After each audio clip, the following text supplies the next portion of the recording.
A passagem de hoje é Marcos 10, versículos 32 a 40. Vamos ler juntos. E iam no caminho, subindo para Jerusalém, e Jesus ia adiante deles. E eles maravilhavam-se e seguiam-no atemorizados.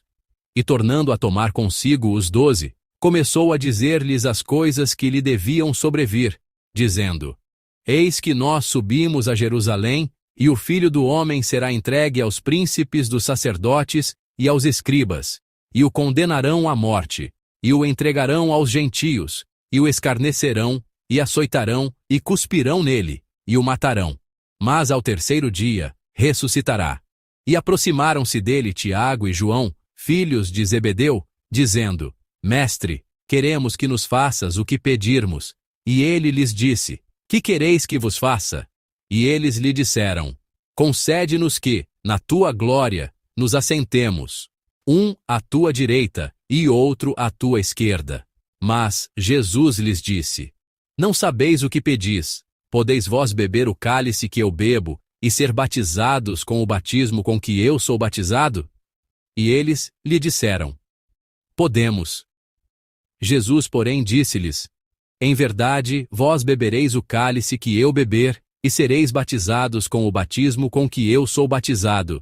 Mas o assentar-se à minha direita ou à minha esquerda, não me pertence a mim concedê-lo, mas isso é para aqueles a quem está reservado. Amém. Creio que o texto de hoje é excelente para meditar durante a Quaresma. Nele, nos deparamos com a cena em que Jesus prediz pela terceira vez o seu sofrimento, morte e ressurreição. Aqueles que têm acompanhado as meditações com atenção já sabem. Como este é um tema que já foi mencionado 2 vezes, percebemos que esta predição não é uma simples predição. O versículo 32 do texto de hoje diz: E Jesus ia adiante deles. Jesus está liderando o caminho. Para onde Jesus está indo agora? Ele está a caminho de Jerusalém. Podemos pensar em Jerusalém como a cidade da glória. Mas, na verdade, qual é a situação para Jesus no contexto deste texto? É o lugar onde a cruz o espera. É o lugar onde, ao chegar, ele será preso, zombado, açoitado e até mesmo encontrará a morte. No entanto, Jesus não se escondeu atrás dos outros. Ele foi na frente. Isso nos dá a impressão de que Jesus está trilhando seu caminho em silêncio e com firmeza. Porque ele caminhou com coragem e sem medo. Surge em nós a esperança de que também podemos caminhar assim. No trecho seguinte, vemos que os discípulos ficaram maravilhados, e os que o seguiam estavam com medo. Por quê? Provavelmente porque sentiram que tipo de caminho era aquele que levava a Jerusalém. O conflito entre as autoridades religiosas e Jesus já existia e estava se intensificando. A tensão aumentava gradualmente. Talvez eles pensassem que, ao chegar a Jerusalém, certamente enfrentariam algo ruim. Através desta cena, Marcos nos transmite uma mensagem muito clara. Jesus não foi arrastado para a cruz por acaso. Ele mesmo, intencionalmente, escolheu esse caminho em obediência. Aqui, podemos nos fazer estas perguntas: que caminho estou trilhando hoje? Por qual caminho estou andando hoje? E Jesus está à frente da minha vida. Aqueles que já fizeram trilhas sabem disso. Para um iniciante, o mais difícil é não saber quando a trilha vai terminar. Na primeira vez que se sobe uma montanha, não se tem ideia de quando se chegará ao topo. Depois de ir 2, 3, 4 vezes, você já sabe em que ponto se sentirá cansado e quando chegará, então fica mais fácil. Mas a primeira vez é muito difícil. No entanto, se houver alguém que lidere o caminho lentamente, a jornada se torna muito mais tranquila. Você pensa: embora eu não consiga ver o caminho, basta seguir aquela pessoa.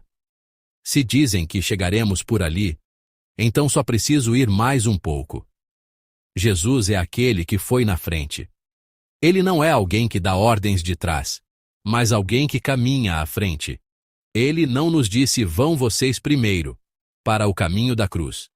Mas foi ele quem nos mostrou, caminhando primeiro, o caminho da cruz. Gostaria que nos lembrássemos de que ele caminhou primeiro. Nos versículos 33 e 34 do texto de hoje, a predição de Jesus é muito específica. Ele diz que será entregue aos principais sacerdotes e aos escribas, e que eles o condenarão à morte. O que significa condenar à morte?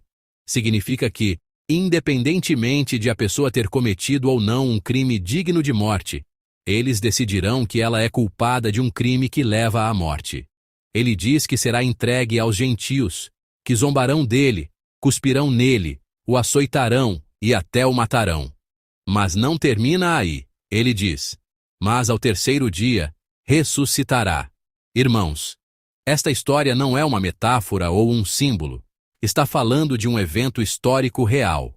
As autoridades religiosas da época, o Sinédrio, e o poder político romano que governava, conspiraram juntos para executar Jesus. Jesus está agora prevendo, de forma muito concreta, que isso realmente acontecerá. No texto bíblico, Jesus se refere a si mesmo como o Filho do Homem. Este título vai além do simples significado de filho de um homem e carrega a imagem do governante a quem foi delegada a autoridade de Deus, como aparece em Daniel, capítulo 7. É esse glorioso Filho do Homem que escolhe o caminho do sofrimento. Aqui vemos o paradoxo do Evangelho. A glória vem através da cruz. A ressurreição vem através do sofrimento. No entanto, os discípulos daquela época não entenderam estas palavras. O texto paralelo de hoje, Lucas 18:34, registra o seguinte: e eles nada disso entendiam. Por que não entenderam? Provavelmente porque desejavam a glória, mas não o sofrimento. A história que se segue demonstra isso. Hoje, Tiago e João, filhos de Zebedeu, fazem um pedido a Jesus: Mestre, concede-nos que nos assentemos, um à tua direita e outro à tua esquerda. Esta história é, na verdade, bastante chocante. Jesus acabara de predizer sua morte, e os discípulos agora estão falando sobre posições. Parece que Marcos conectou intencionalmente estas duas cenas no Evangelho de Marcos. A imagem da disputa por posições logo após a predição do sofrimento. Isso é a incompreensão dos discípulos. Eles ainda sonham em ocupar um lugar de destaque. Claro, a expressão "na tua glória" pode indicar que eles não estavam falando de uma posição terrena, mas celestial. No entanto, a essência do desejo é a mesma. O desejo de ser exaltado é o mesmo. Nós não somos diferentes. Na vida de fé, sutilmente nos comparamos. Quem é mais reconhecido? Quem tem mais influência? Quem é mais importante? Parece ser um instinto humano. Irmãos, quando tiramos uma foto em grupo, quem procuramos primeiro? A nós mesmos. Vemos se saímos bem, se estávamos de olhos abertos ou fechados, se a nossa imagem ficou boa na foto. Parece que as pessoas sempre veem as coisas de uma perspectiva egocêntrica.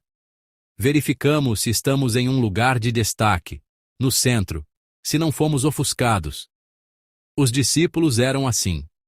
A história de Jesus era sobre a cruz, mas a preocupação deles era com o seu lugar. Jesus lhes pergunta. E creio que hoje ele também nos pergunta: podeis vós beber o cálice que eu bebo e ser batizados com o batismo com que eu sou batizado? Aqui, o cálice simboliza a ira e o juízo de Deus no Antigo Testamento. No Salmo 75, Jeremias 25, Abacuque 2, a expressão cálice é usada juntamente com as palavras ira e juízo. Portanto, o cálice de que Jesus está falando não é o cálice de vinho ou de celebração que imaginamos, mas o cálice do juízo. Jesus está prestes a beber esse cálice de ira em nosso lugar. E o que dizer da história do batismo que se segue? O batismo tem a imagem de ser submerso na água, não é? Ser completamente submerso no sofrimento, em outras palavras, a morte. Ele está perguntando: vocês podem morrer? Vocês podem receber o cálice da ira, o cálice do juízo? Vocês podem morrer? Os discípulos respondem: podemos. Eles não entendem o que estão dizendo. É como se, à pergunta, você pode morrer? eles respondessem: sim, podemos. Será que os discípulos realmente fizeram isso? Nós sabemos. Sabemos que quando Jesus foi preso, todos os discípulos fugiram. Jesus diz: em verdade vós bebereis o cálice que eu beber. Isso não significa que os discípulos substituirão a obra expiatória de Jesus. No entanto, mais tarde, eles participarão do caminho de Jesus. Eles se juntarão ao caminho do sofrimento, do serviço e da humildade. Disse que o apóstolo Tiago foi o primeiro a ser martirizado, e João suportou longos anos de perseguição. O caminho do discípulo não é um lugar de espectador, mas um lugar de participação. A cruz não é algo para ser contemplado, mas é colocar nossos pés no caminho da cruz. No texto de hoje, Jesus diz por fim: mas o assentar-se à minha direita ou à minha esquerda não me pertence a mim concedê-lo, mas isso é para aqueles a quem está reservado. Aqui vemos uma importante mensagem teológica. A glória e a recompensa estão sob a soberania de Deus. Não precisamos calcular posições. Se cremos que Deus é um Deus justo, não precisamos viver cobiçando posições. Nossa parte é uma só. Qual seria? É viver fielmente no lugar que nos foi dado hoje. Viver com lealdade. Amados, que tipo de dia devemos viver hoje? Deve ser um dia de confiança no caminho que Jesus lidera. Um dia em que o seguimos porque o Senhor está à frente, mesmo que não entendamos e tenhamos medo. Um dia em que aceitamos não apenas a glória, mas também o sofrimento. Um dia em que escolhemos o caminho da obediência, mesmo que pareça uma perda. Um dia em que escolhemos servir em vez de buscar posições. Um dia em que nos alegramos em ser fiéis em vez de buscar reconhecimento.